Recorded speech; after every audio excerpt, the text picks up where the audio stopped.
Marami bang bunga ang inyong mga kaimito or star apple? Aba, gawin nyo ito at paniguradong masasarapan kayo at bagay na bagay ito sa sobrang init ng panahon. Ang gagawin lang mga mare ay kakayurin nyo yung laman ng kaimito at pwede rin mang isama ang buto. So ayan, kinamay ko na siya kasi kami lang din ang kakain at napakahirap naman kung papaahin. Charing. At huwag kayong mag-alala kasi naghugas din ako ng kamay dyan. Sa totoo lang mga kamare, napakadami palang star apple or kaimito sa may baba ng bahay. Hindi ko lang talaga napapansin kasi nga hindi ako naglalabas. Cherry. One time kasi nagtanong ako sa may palengke, kaimito kung magkano. Ang sabi ba naman 40 pesos ang isa. So nang hinayang naman ako kaya tiniis ko na lang na hindi makatikim. Yung 40 pesos na yon ay 1 kilong bigas na ang katapat. By the way, balik na nga tayo sa aking ginagawa at ayan, nakikita nyo may buto pa rin, tinamad na ako kaya hindi ko na tinanggal lahat.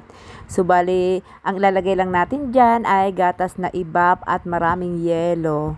So mga mari, pag ito natikman nyo talaga ay promise, napakasarap. Mag-add din pala kayo dyan ng sugar. Sana ay wag nyo itong mapanood ng hating gabi at baka bigla kayong mag-crave ay saan kayo hahanap ng kaimito. Thank you for watching.